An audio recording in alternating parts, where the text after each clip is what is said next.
You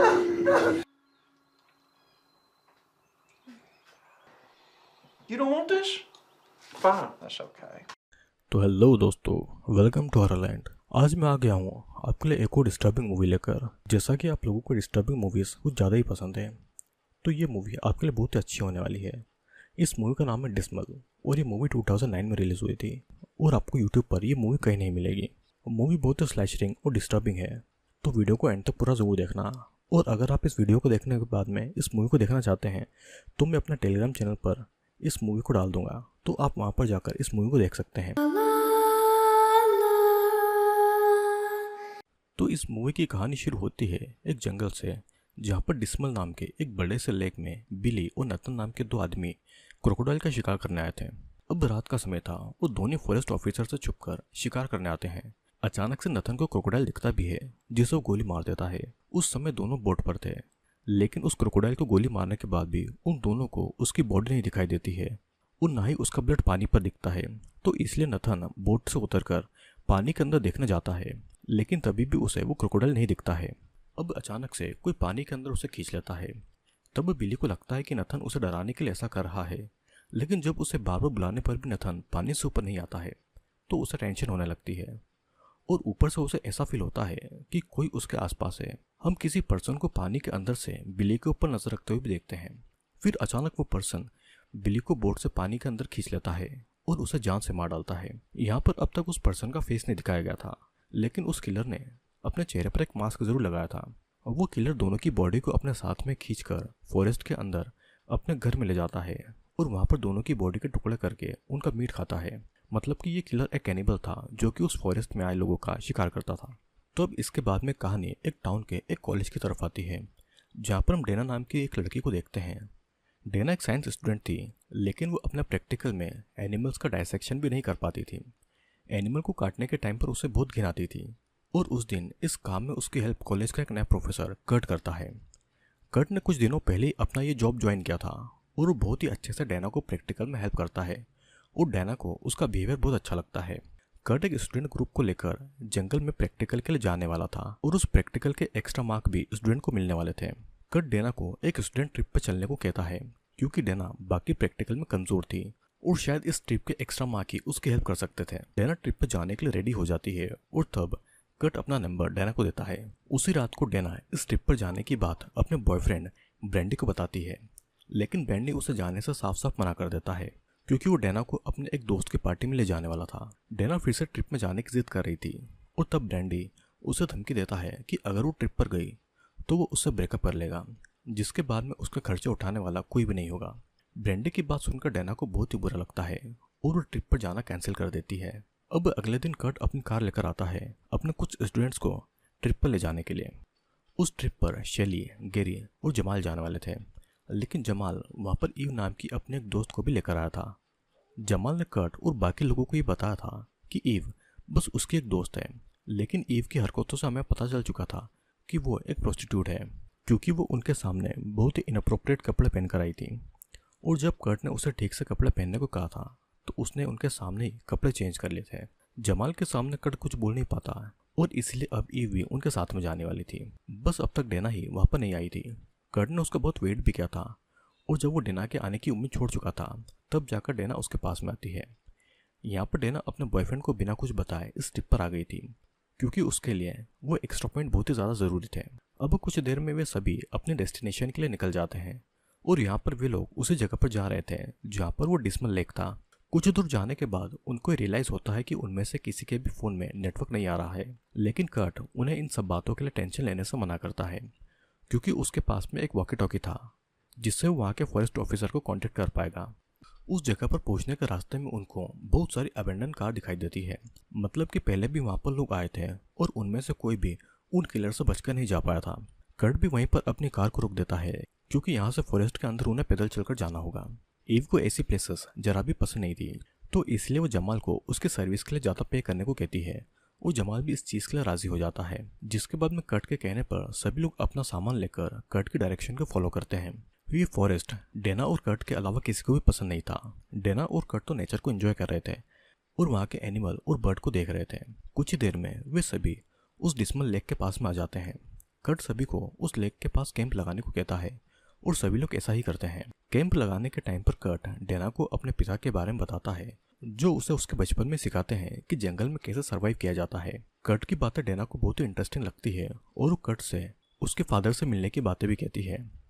तब Kurt उसे promise करता है कि वो उसे उसके फादर से जरूर मिलवाएगा। अब इसके बाद में कर्ट सभी को 1 घंटे का टाइम देता है ताकि वे लोग जंगल में घूमकर अपने प्रोजेक्ट के लिए कुछ नोट्स बनाएं। उसके कहने पर सभी लोग जंगल के अलग अलग डायरेक्शन में चले जाते हैं, जहाँ पर डेना अपने प्रोजेक्ट पर काम पर लग जाती है, लेकिन बाकी लोग अपने अपने एंजॉयमेंट में लगे हुए थे। एक तरफ मौका देखकर गैरी शेली को प्रपोज करता है। शेली भी चाइल्डहुड से उसे लाइक करती थी और अब जाकर दोनों ने कन्फेस किया था, जिससे कि दोनों रिलेशन में आ जाते हैं और एक दूसरे को किस करते हैं। तो वहीं दूसरी ओर जमाल और ईव इंटीमेट होने लगते हैं और बीच में जमाल को ऐसा फील होता है कि कोई उन्हें दूर से देख रहा है, लेकिन ईव को लगता है कि उन्हें उनके दोस्त छुपकर देख रहे होंगे, तो इसलिए दोनों अपना काम कंटिन्यू करते हैं। यहाँ पर जमाल का शक सही था, क्योंकि वो किलर दूर से उन सभी के ऊपर नजर रखे हुआ था। कुछ देर के बाद में सभी वापस कैंप में लंच करने के लिए आते हैं।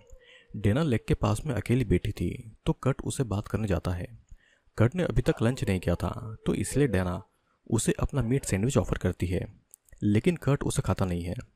तब डेना को लगता है कि कट वेजिटेरियन होगा, लेकिन कट के मुताबिक वो वेजिटेरियन नहीं था, बल्कि वो किसी और चीज़ का मीट खाता है। अब ये कौन सा मीट था, इस बारे में कट डेना को कुछ नहीं बताता है। इसके कुछ देर के बाद में कट सभी को लेकर लेक के पास में घूमने जाता है, जहाँ पर उन्हें उसे क्रोकोडाइल की डेड बॉडीज दिखाई देती है, जिसे मूवीज की शुरुआत में नथन ने गोली मारी थी। कट के अलावा बाकी के लोग उस गोली लगे बड़े से क्रोकोडाइल को देखकर डर चुके थे, क्योंकि वो गन वाला पर्सन उनके आसपास हो सकता था, जिनसे उनको भी खतरा हो सकता था। लेकिन सबसे अजीब बात यह थी कि शिकारी शिकार करने के बाद में अपना शिकार वहां पर छोड़कर क्यों गया। शिकारी उस क्रोकोडाइल की स्किन को लिए बिना वहां से क्यों गया होगा। अब उन्हें क्या पता था कि मूवी की शुरुआत में शिकारी खुद एक किलर का शिकार हो चुका था। सभी ये सब देखकर वहां से वापस जाना चाहते थे। ऊपर से उनमें से किसी के भी फोन में नेटवर्क नहीं आ रहा था, जिससे कि वो अगर किसी समय मुसीबत में फंसे तो मदद भी नहीं बुलवा सकते थे। तब वो बाकी लोगों की रिक्वेस्ट करने पर और उनको टेंशन में देखकर कट उस वॉकी टॉकी से वहां के फॉरेस्ट ऑफिसर को कांटेक्ट करके कुछ ही देर में वहां पर डेल नाम का एक फॉरेस्ट ऑफिसर आता है, जो उस क्रोकोडाइल को एग्जामिन करता है। लेकिन डेल के मुताबिक उसे भी कोई आइडिया नहीं है कि इस क्रोकोडाइल को गोली किसने मारी। फिर वो सभी लड़कियों को रात के समय अपने कैंप में रहने को कहता है, क्योंकि वहां पर आए दिन खतरनाक शिकारी आते हैं। ऊपर से जंगल में बहुत सारे जहरीले सांप भी होते हैं। ये कहकर डेल वहां से चला जाता है और बाकी सब भी वहां से अपने कैंप में आ जाते हैं। दूसरी तरफ रात को डेना के बॉयफ्रेंड ब्रेंडी को पता चलता है कि डेना पार्टी में नहीं आई है और वो उसे बिना बताए उस ट्रिप पर चली गई है। ब्रेंडी को उस बात से बहुत ही गुस्सा आता है और उसे ये पहले से पता था कि डेना कहाँ पर जाने वाली है, तो इसलिए वो उसे वापस लेने के लिए उसी जंगल के लिए निकल जाता है। रास्ते में डेना को कॉल भी कर रहा था, लेकिन डेना का कॉल नेटवर्क की वजह से नहीं लग रहा था। अब यहाँ पर कैंप में ईव और जमाल बिना किसी को बताए चुपके से कैंप से दूर जाते हैं और एंजॉय करते हैं। दोनों वहां पर एक दूसरे के साथ में इंटीमेट होने लगते हैं और उनको इस बात का होश ही नहीं था कि वही मास्क किलर उनके पीछे खड़ा है। अचानक से वो किलर एक हुक जमाल की तरफ फेंकता है, जो कि उसके मुंह में जा फंसता है, जिसके बाद में किलर जमाल को उस हुक की हेल्प से अपनी तरफ खींच लेता है और उसकी बॉडी को हुक की हेल्प से लटकाकर ईव को दिखाता है। जमाल की वहीं पर मौत हो चुकी थी और ये देखकर ईव बहुत ही डर जाती है और वो चिल्लाकर वहां से भाग जाती है। लेकिन किलर ने जंगल के कुछ जगह पर कुछ ट्रैप्स लगाए हुए थे। उनमें से एक ट्रैप में फंसकर ईव का एक पैर कट जाता है। ईव बहुत ही दर्द में थी और फिर भी वो एक पेड़ से भागने की कोशिश कर रही थी और उसका वो एक पैर भी ट्रैप में फंसकर कट जाता है। अब साथ ही दोनों पैर के कटने के बाद में ईव का बैलेंस बिगड़ जाता है और उसकी बॉडी एक दूसरे ट्रैप में फंस जाती है, जिससे कि उसकी वहीं पर मौत हो जाती है। ईव के चिल्लाने की आवाज कैंप के बाकी लोगों को भी सुनाई देती है और जब वो जमाल और ईव के कैंप में देखते हैं तो दोनों ही वहां पर नहीं थे। तो इसलिए गैरी और कर्ट दोनों लड़कियों को वहीं पर रहने को बोलकर जमाल की ईव को ढूंढने के लिए निकल जाते हैं। जाने से पहले कर्ट डेना को अपना वॉकी टॉकी देकर जाता है, ताकि अगर कुछ प्रॉब्लम हो तो फॉरेस्ट ऑफिसर को बुला सके। फिर इसके बाद में जब कर्ट और गैरी उन्हें ढूंढ रहे थे तो उसी समय वो किलर उनके सामने आता है और कर्ट के सर पर वार करके उसे बेहोश कर देता है। उस किलर को देखकर गैरी बहुत ही डर चुका था और वो किसी तरह उस किलर से बचकर वापस कैंप में आता है, जिसके बाद में वो लड़कियों को उस किलर के बारे में बताता है और वहां से निकलने को कहता है। उसकी बात सुनकर शेली जाने के लिए रेडी थी, लेकिन डेना अभी भी कर्ट को लेकर वहां से जाना चाहती थी। तब गैरी उसे समझाता है कि अगर वे लोग सही समय पर यहाँ से नहीं निकले तो सभी मर जाएंगे। यहाँ से निकलने के बाद में कम से कम वे लोग पुलिस की मदद से जमाल और ईव और कर्ट को बचा सकते हैं। डेना भी गैरी की बात समझ जाती है लेकिन वहां से निकलने से पहले डेना कर्ट की वॉकी टॉकी को अपने साथ में ले जाती है। फिर वो सभी छुपते छुपाते अपनी कार तक आकर बैठ जाते हैं। कार स्टार्ट होती है लेकिन कार आगे नहीं बढ़ती है क्योंकि किलर ने उनकी कार का टायर पंचर कर दिया था। अब उन्हें समझ में नहीं आता है कि वो क्या करें। डेना फॉरेस्ट ऑफिसर को बोल देती है कि उनकी कार कहाँ है, तो इसीलिए फॉरेस्ट ऑफिसर के आने तक किलर से बचने के लिए तीनों कार के नीचे लेटकर छुपते रहते हैं। कुछ ही देर में वहां पर किलर आता है और उसे पता चल चुका था कि वे लोग कार के नीचे हैं। तभी वो डेना के पैर को पकड़कर उसे कार के नीचे से निकालकर उल्टा लटका रखता है। गैरी और शैली किलर को देखकर इतना डरे हुए थे कि वो डेना को बचाने के लिए कुछ भी नहीं कर पाते हैं। डेना भी डर के मारे चिल्ला रही थी कि तभी वहां पर फॉरेस्ट ऑफिसर डेल आते हैं। डेल को देखकर किलर अपना हथियार वहीं पर छोड़कर वहां से भाग जाता है, जिसके बाद में गैरी डेल को उससे किलर के बारे में बताता है और उसे उस फॉरेस्ट से निकलने को कहता है।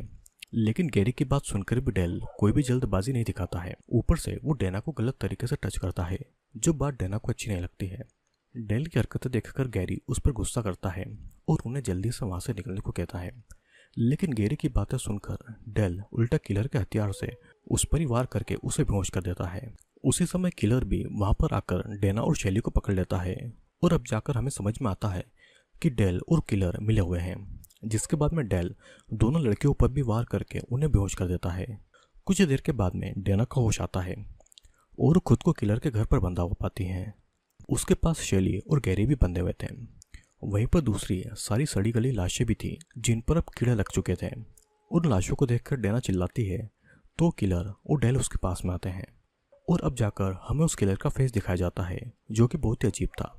यहाँ पर हमें पता चलता है कि उस किलर का नाम जैक है, जो कि डेल का ही बेटा है। वो बाकी नॉर्मल बच्चों से बहुत ही अलग था, तो इसलिए डेल ने उसे इस फॉरेस्ट के अंदर छुपा कर रखा, जहाँ पर वो दोनों लोगों का शिकार करके उनका मीट खाते थे। मतलब कि दोनों ही कैनिबल थे। डेल की बातों से हमें पता चल चुका था कि डेल इतनी जल्दी डेना और शैली को नहीं मारेगा, क्योंकि उसकी दोनों पर बुरी नज़र थी। वो तो दोनों लड़कियों को बहुत बुरी तरीके से टच कर रहा था। शैली तो अभी भी बेहोश थी और डेना चाह कर भी कुछ कर नहीं पा रही थी। जिसके बाद में डेल के कहने पर जैक गैरी को पास के रूम में ले जाकर एक बेड पर लेटा देता है। फिर डेल गैरी के पास में आकर उसे जमाल और ईव का कटा हुआ सर दिखाता है और उन कटे हुए सर से गैरी को जबरदस्ती किस भी करवाता है। ये देखकर गैरी को समझ आ चुका था कि अब उसके साथ में क्या होगा। ऊपर से उसके पास ही जैक जमाल और ईव का मीट पका रहा था। फिर डेल के कहने पर जैक एक स्क्रू ड्राइवर को गैरी के हाथ के आर पर घुसा देता है और उसके बाद में एक बड़ा सा चाकू लेकर वो गैरी का हाथ भी बड़ी बेरहमी से काट देता है। गैरी इतना दर्द सहन नहीं कर पाता है और उसकी वहीं पर मौत हो जाती है। अब पास के रूम से शैली और डेना गैरी के चिल्लाने की आवाज को सुन पा रहे थे और अब वे दोनों भी अपनी जान को लेकर बहुत ही डर चुके थे। उसके कुछ देर के बाद में डेना और शैली को डाइनिंग टेबल पर जबरदस्ती बैठा कर रखा जाता है और वहां पर डेल और जैक उनके दोस्तों का मीट खा रहे थे। डेल उनको भी वो मीट खाने के लिए फोर्स करता है, लेकिन दोनों उस मीट को नहीं खाते। इस बात से डेल को बहुत ही गुस्सा आता है और जबरदस्ती शैली के मुंह में वो मीट डालता है। फिर वो उसके हाथ में हथियार देकर खुद शिकार करके लाने को कहता है। डेल के मुताबिक अगर शैली ह्यूमन मीट नहीं खाएगी तो उसे खुद ही अपने खाने के लिए एनिमल का मीट लाना होगा। पर यह बस डेल की एक चाल थी। शैली जब वहां से भागती है तो डेल और जैक गन और एरो लेकर शैली का शिकार करने के लिए निकल जाते हैं।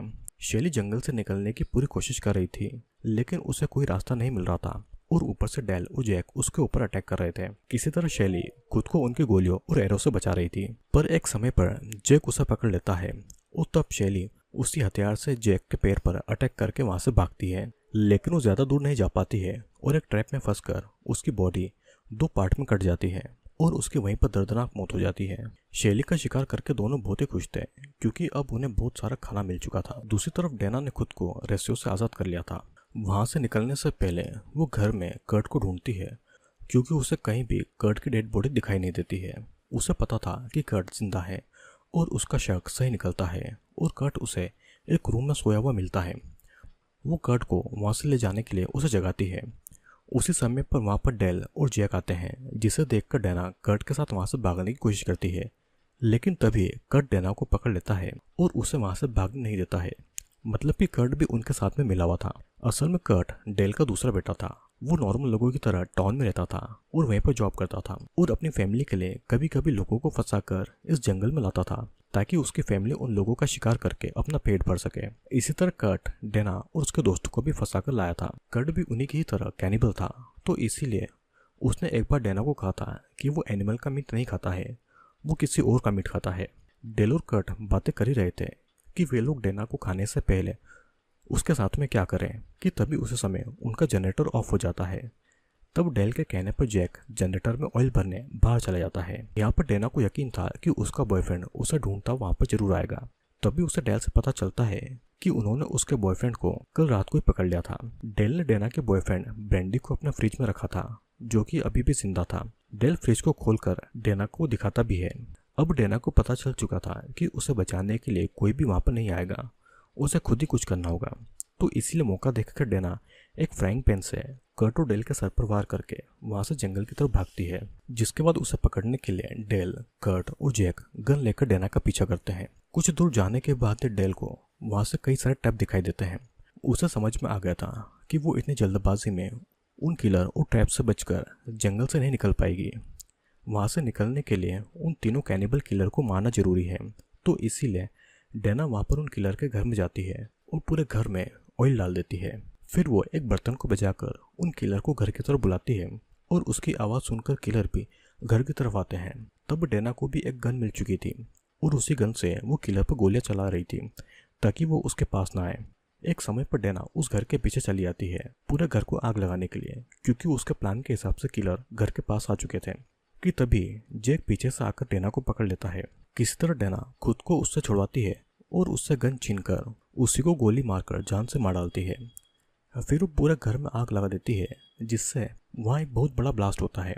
उसके बाद में डेना जंगल से निकलने का रास्ता ढूंढने लगती है कि तभी उसे अपना बॉयफ्रेंड ब्रेंडी मिलता है, जो किसी तरह उन किलर से बचकर उस घर से निकल आया था। दोनों एक दूसरे से मिलकर खुश हो ही रहे थे कि अचानक वहां पर कर्ट आता है, जो कि आग में आधा जल चुका था और अब वो खुद के हाथों को खा रहा था।